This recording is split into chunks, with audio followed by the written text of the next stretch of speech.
Muy buenos días, sean bienvenidos y bienvenidas a este su espacio Periodismo y Sociedad. Esta ventana para construir un país mejor, pero para todos.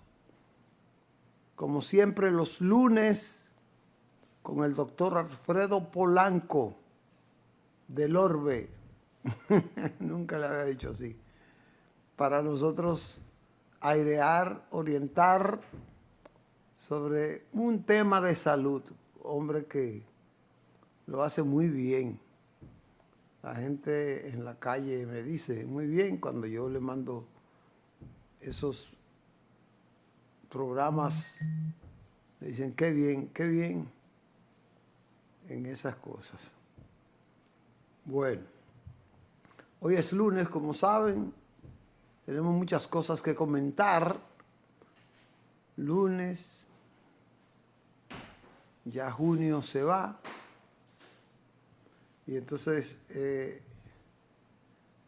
ya es lunes 22 de junio. El mes se le van los 21 días, se le fueron ayer. A esa parte. Siempre he confiado en Dios, que nos guía, que nos orienta, nos da toda la protección divina que nosotros necesitamos. Así es que tengan todos nuestros amables televidentes, nuestros seguidores leales, la protección de Dios, donde quiera que se encuentren en esa parte. Hoy tenemos muchos temas, pero los vamos a dividir tomando en cuenta el tema central, que es el tema del doctor Alfredo Polanco, con su segmento de salud que él escoge todos los lunes para traerlo aquí con nosotros, a airearlo. Pero esto fue una semana política, bastante política. Ayer el Partido Revolucionario Moderno, el PRM, celebró su Asamblea Nacional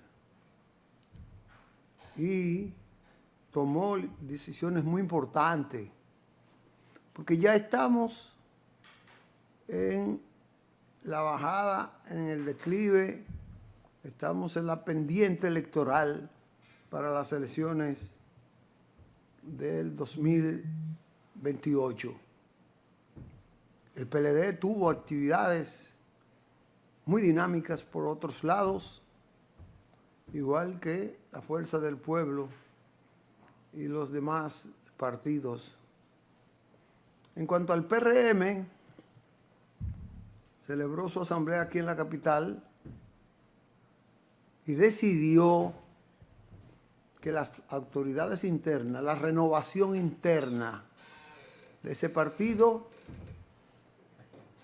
se volverá a realizar mediante el voto, mediante dos delegados.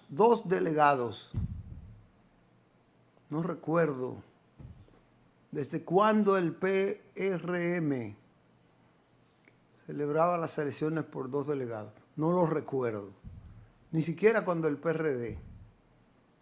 Pero las circunstancias políticas obligan a esa organización a la celebración de esa formalidad de la votación por dos delegados de sus autoridades internas.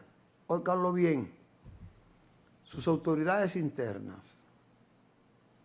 Eso quiere decir que los secretarios generales, subsecretarios, a todos los niveles, los vicepresidentes y los presidentes van a ser elegidos por el voto de dos personas que son escogidos o serán escogidos por la decisión de 2 personas. No sé, eso sí, no establecen, ellos lo establecerán con la nueva modalidad que van a establecer. Serán escogidos de acuerdo a una modalidad que ellos buscarán. 2 delegados de zona, de circunscripción, de frente, 2 delegados. Esos 2 delegados van a votar para escoger a los secretarios generales, subsecretarios, vicepresidentes y presidentes del organismo a los que le corresponda. Y 2 delegados también a nivel nacional escogerán a los presidentes. No sé si serán los mismos delegados, pero yo supongo que sí, que los 2 delegados que escojan en cada demarcación serán los que participarán en la elección, supongo, en la elección para elegir las máximas autoridades. El presidente del partido, y no sé si será secreto, no lo define, pero 2 delegados que escogerán al presidente del partido, a los vicepresidentes, no sé cuánto van a escoger ahora, a la Secretaría General, a quien ocupe la Secretaría General, y a los subsecretarios, tampoco sé cuánto van a escoger. Es decir, que el PRM vuelve a la modalidad anterior que le evita conflictos, que le evita rebú, que le evita dificultades internas. Y eso está bien. Eso mutila la democracia, por un lado, pero ayuda a ese partido a robustecer su unidad. Ayuda a ese partido a robustecer su unidad, porque con todos esos intereses de los precandidatos, de los diputados, pudiera ese partido jugar a una fiesta de rabo de los monos, y a ese partido no le conviene jugar. No le conviene jugar al rabo de los monos. No le conviene. Entonces, creo que una decisión inteligente ahora es armonizar esa parte. La convención fue declarada en nombre de, muy bien designada, de un gran PRMista, ya la van a designar con el nombre de Orlando Jorge Mera. Orlando Jorge Mera se va a llamar esa convención para elegir las autoridades internas de ese partido. Buen honor que le hacen a este excelente fundador del Partido Revolucionario Moderno, Orlando Jorge Mera. El 5 de julio, es decir, que es en 15 días, van a celebrar la 23ª convención, que va a ser para modificar los estatutos que oficialice esta modalidad, porque esto es una propuesta que hace la Dirección Nacional. Oye, una modalidad, una propuesta que hace la Dirección Nacional del partido. Entonces, El 5 de julio se conocerá la propuesta para elegir la propuesta de aprobar el 2 por 2 delegados, y el 7 de julio abrirán la 14ª Convención Nacional Ordinaria, que es el proceso mediante el cual serán elegidas las autoridades del partido. En esa convención, que reitero, se llamará Orlando Jorge Mera, y que va a celebrarse nada más y nada menos que el 5 de septiembre. Ya tiene esta fecha. El 5 de septiembre se va a celebrar la convención para la elección de la convención del Partido Revolucionario Moderno para las elecciones internas. No se habló ahí de convención presidencial. Eso se va a conocer en otra forma. No se habló ahí.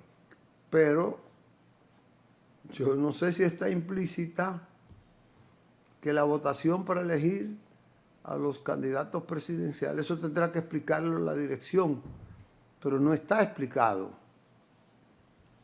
Si para elegir a los presidentes, a los candidatos presidenciales, será esa misma manera, pero no se puede decir si será así, ni se dice cuándo será, ni se dice cómo será, ni se dice la forma en que serán escogidos. Un gran paso de avance del Partido Revolucionario Moderno ayer, que yo felicito. Yo no estuve, todo el mundo sabe, por mis condiciones de salud, no estoy dándole calor a esas grandes manifestaciones del partido en esa parte. Eso fue en cuanto al PRM. El PLD celebró varias actividades y extrañamente me sorprendió Gonzalo Castillo. Óigame bien esta. Gonzalo Castillo recibió el apoyo de el ex senador Charlie Mariotti, que era candidato presidencial. Y ahí yo no sé si Humberto tiene un videíto, pero si lo tiene, que me lo deje para después, Humberto, para el final. Déjamelo ahí, que eso lo vamos a comentar al final. Porque vamos a hacer una pausa para que el doctor Alfredo Polanco venga a su sección. Vamos con la sección de don Alfredo Polanco y vamos entonces con esa parte del PLD y la Fuerza del Pueblo. Adelante, muchachos. Bien, regresamos con ustedes. El doctor Alfredo Polanco está en la línea y nos va a orientar sobre un tema de salud. Buenos días, doctor. Buenos días, Licho. Buenos días a nuestros amigos televidentes. Hoy con un tema que ojalá muchas personas lo compartan, ya que se trata de lo que es el manejo de la automedicación en República Dominicana. Pero en sentido general vamos a hablar de la automedicación, lo que ocurre a nivel mundial, ya que en la mayoría de los países subdesarrollados, este es un tema que lamentablemente muchas personas lo utilizan. Muchas personas en todo el mundo. Por ejemplo, en México hasta el 80% de las personas se automedican. Y así en la mayoría de los países del mundo, pues más del 50% de las personas se automedican. Y esto trae como consecuencia una alta mortalidad, ya que anualmente mueren aproximadamente 700,000 personas por la automedicación. O sea que la automedicación sigue siendo un tema que durante años ha sido tratada por la clase médica, tratando de evitar que esto ocurra. Múltiples consecuencias a nivel de diferentes sistemas. Por ejemplo, uno de los sistemas más afectados es el sistema renal, el sistema gastrointestinal, cardiovascular, el sistema inmunológico, etcétera. O sea que tenemos múltiples sistemas que se afectan, ya que cada día las personas consumen diferentes tipos de medicamentos. Y vamos a comenzar con los medicamentos más utilizados, por ejemplo, los analgésicos antiinflamatorios. Son uno de los medicamentos más utilizados. Una de las quejas más frecuentes del paciente en sentido general es el dolor. No queremos aguantar el dolor. Por cualquier tipo de dolor, pues queremos tomar diferentes tipos de analgésicos.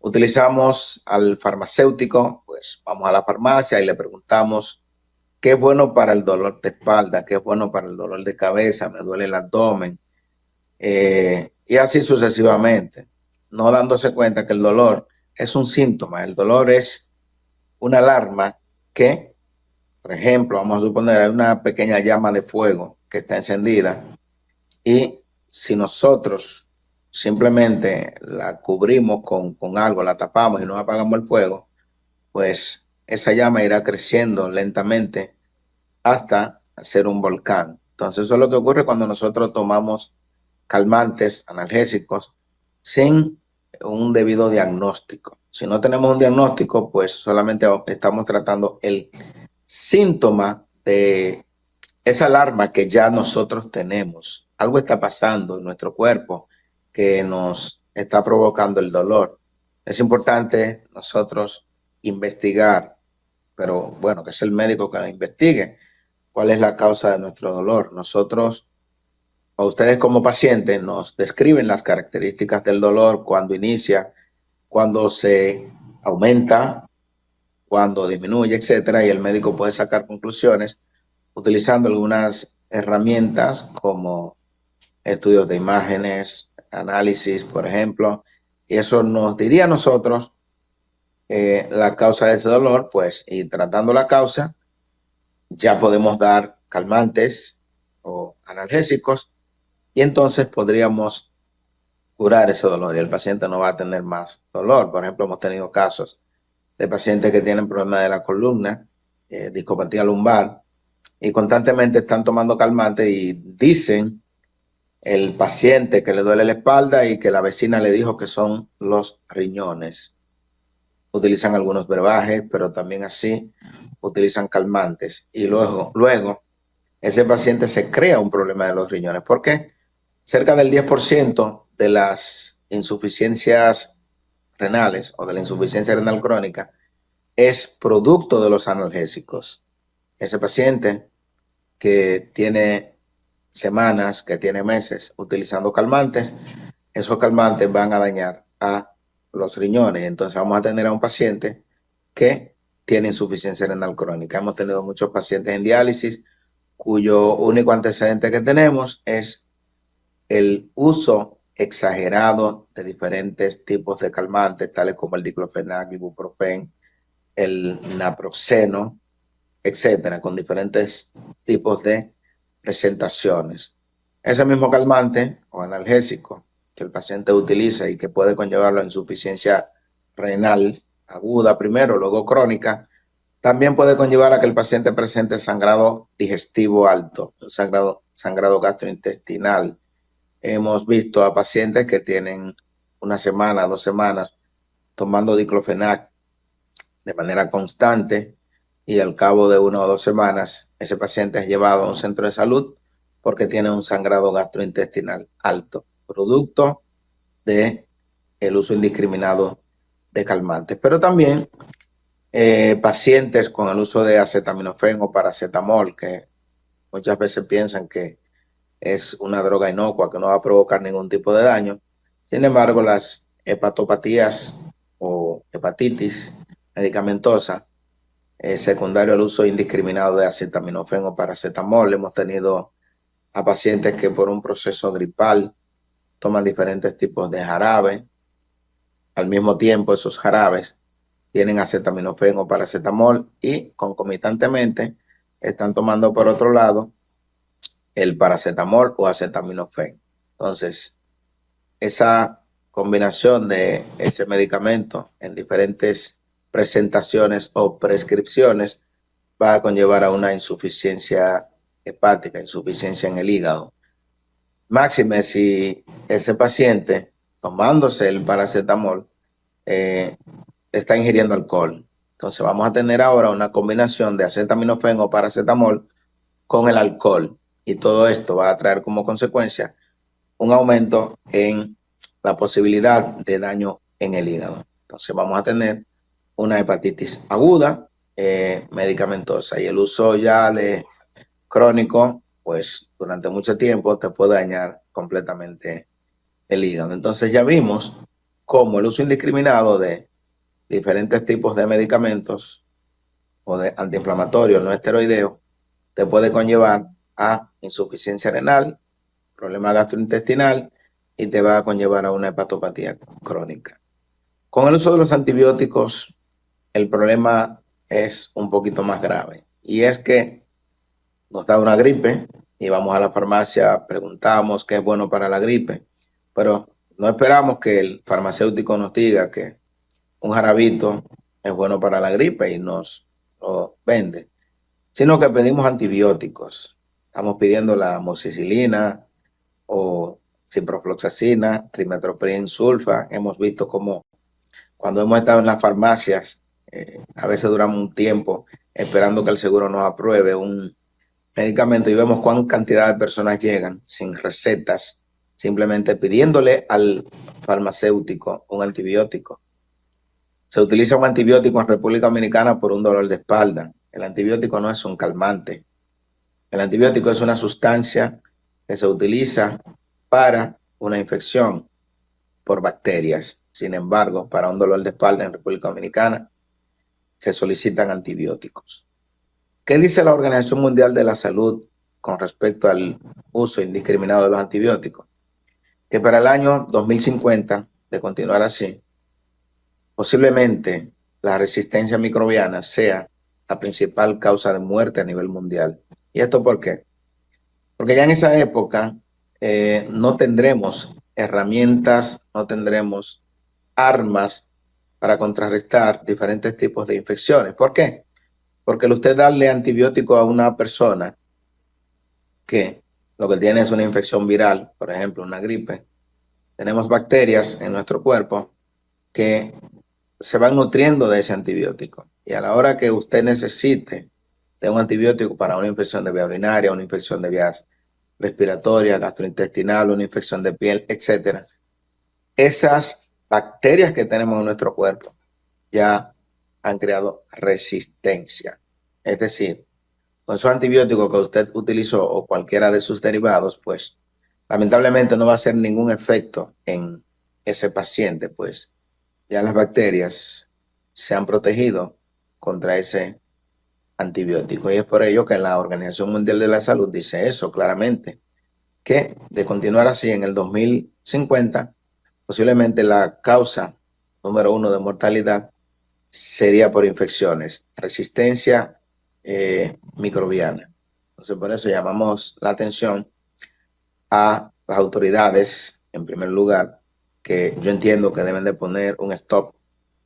Hay muchos medicamentos que no deben de ser vendidos, o sea, como venta libre, ya que lamentablemente todos vamos a sufrir las consecuencias. Las estamos sufriendo ya, pero en un futuro no muy lejano vamos a tener grandes consecuencias con respecto al manejo de las infecciones. Bacterias multiresistentes que ya estamos viendo porque tenemos a pacientes con infección de vía urinaria que llevan un año recibiendo tratamiento de manera intermitente, y siempre tenemos, por ejemplo, una bacteria Escherichia coli que es resistente a múltiples medicamentos. Tenemos una Klebsiella que es resistente a múltiples medicamentos, y esta es la causa. Muchas veces tratamos de buscarle otras explicaciones y no sé por qué esa bacteria es tan resistente, pero es básicamente por eso. El paciente que generalmente no toma medicamentos, o sea, no se automedica,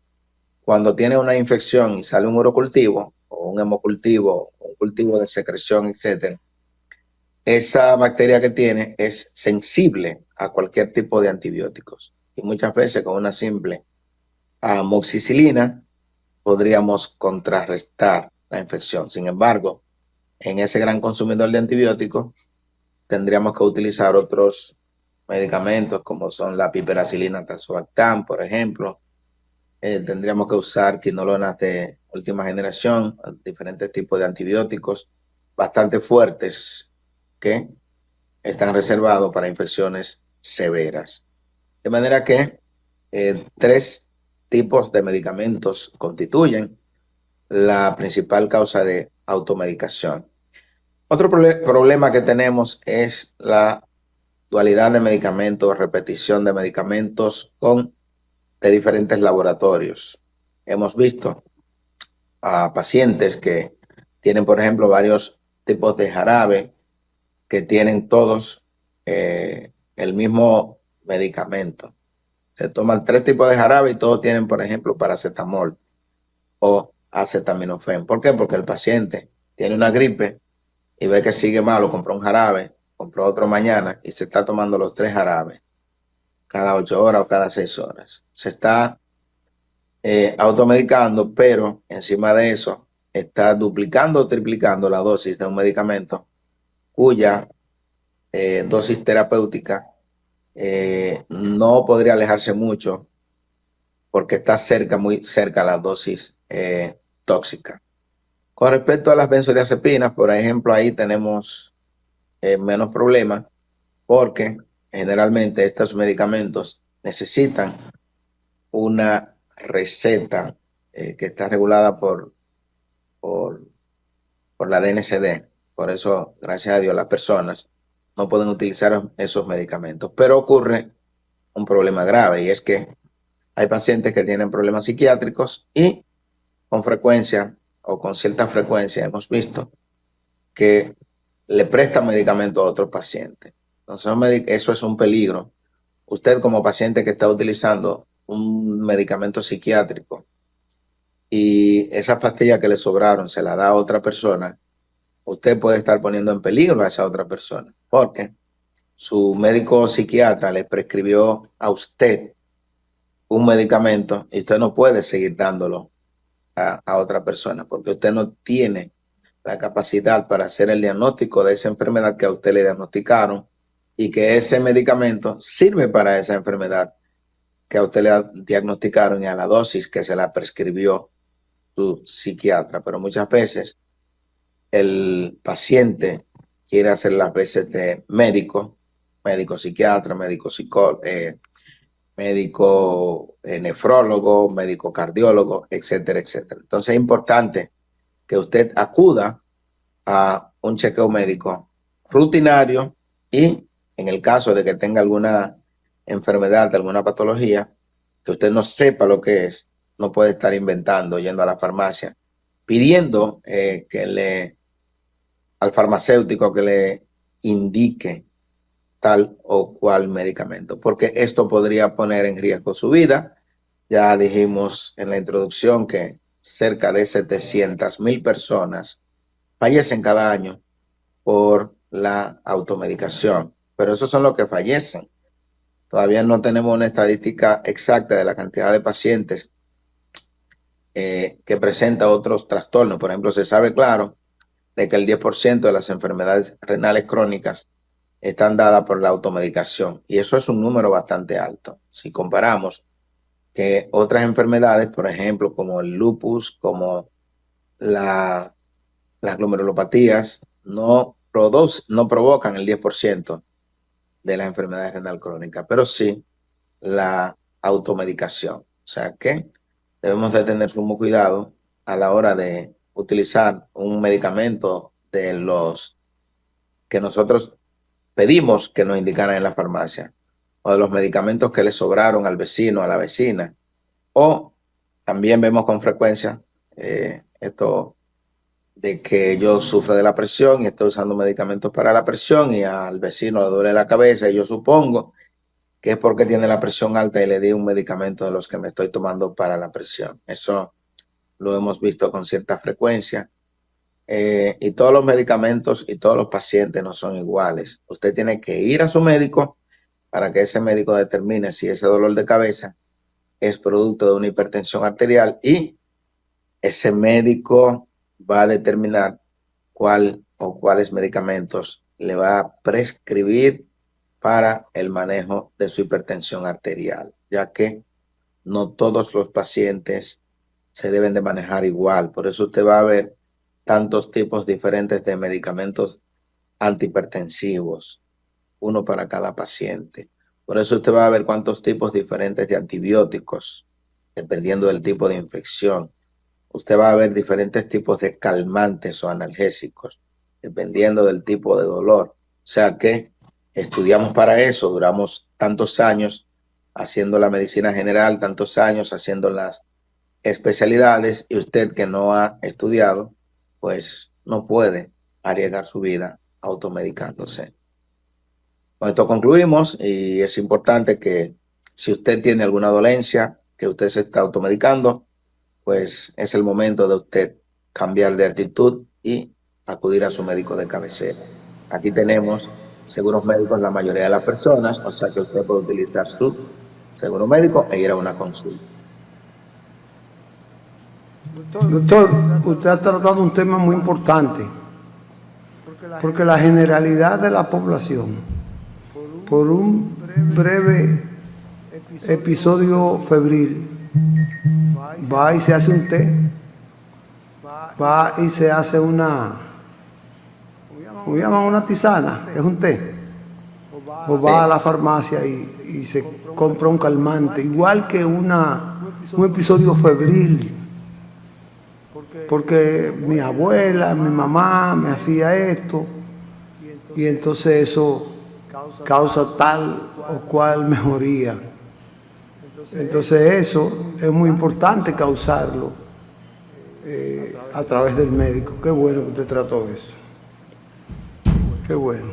Bien, sí, es importante eso. Las tisanas, muchas veces usted no sabe qué tipo de hoja es que están utilizando, y por ejemplo, en nefrología, siempre la nefrología latinoamericana trata esos temas sobre la enfermedad renal crónica y el uso de hierbas o tisana. Está bastante involucrado, arraigado eso en lo que es toda Latinoamérica.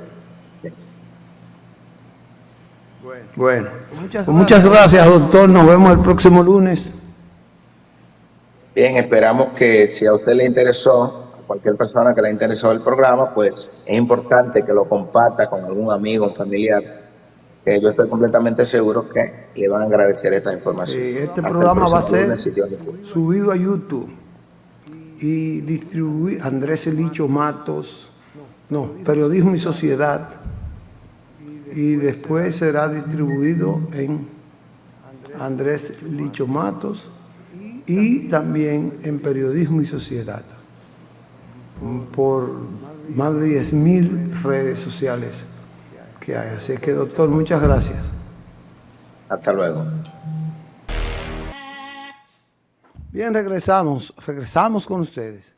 Teníamos el tema de Gonzalo Castillo. No sé si Humberto lo tiene ahí.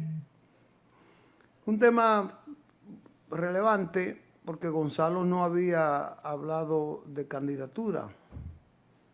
Se lanzó después de que le levantaron la sanción, y vaya usted a ver. Ayer recibió el apoyo de Charlie Mariotti, ex secretario del partido. Vamos a ponerle audio a los dos, por favor. Al hit, al doble, al triple y al jonrón. El gol es el jonrón del fútbol. Entonces, miren hacia atrás. ¿Qué ven ustedes ahí?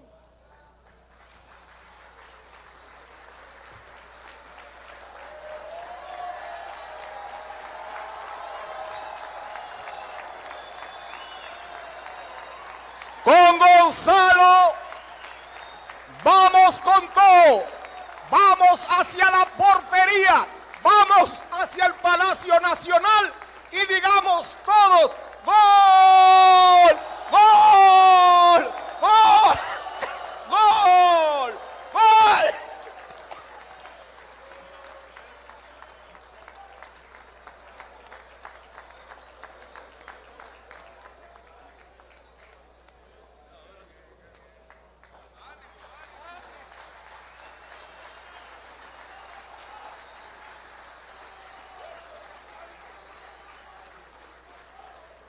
Lo voy a decir mejor ahora. ¡Gol!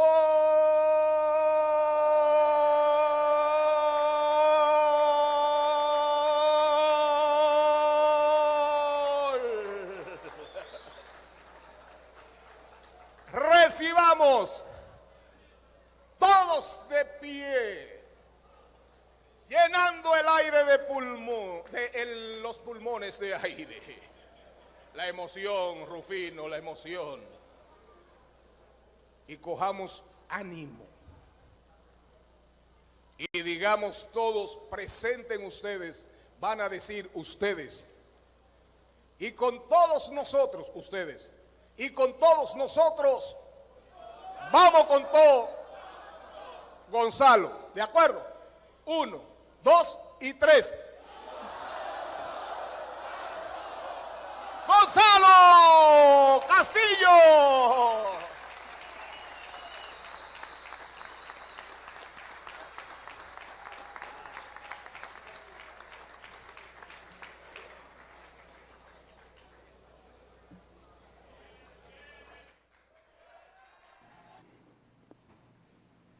Dile que la pida.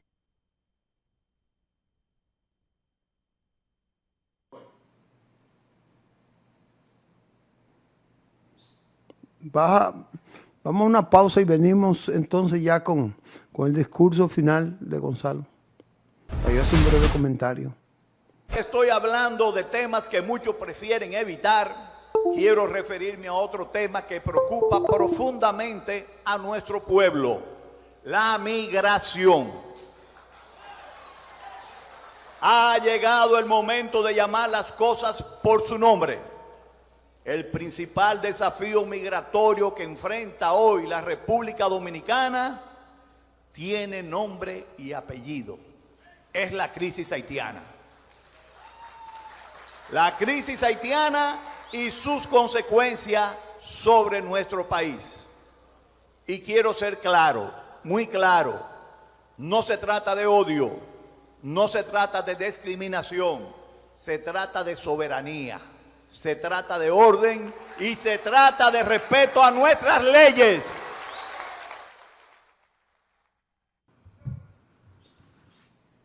Bueno, el comentario que íbamos a hacer y otro segmento del ingeniero Gonzalo Castillo lo vamos a dejar para otro programa porque el tiempo se nos venció aquí hoy, pero lo vamos a hacer mañana pasado. Así que muchas gracias por su sintonía. Les invitamos a que mañana estén con nosotros aquí con Eli Heliger y con Isidro Toro. Hasta entonces, si Dios quiere.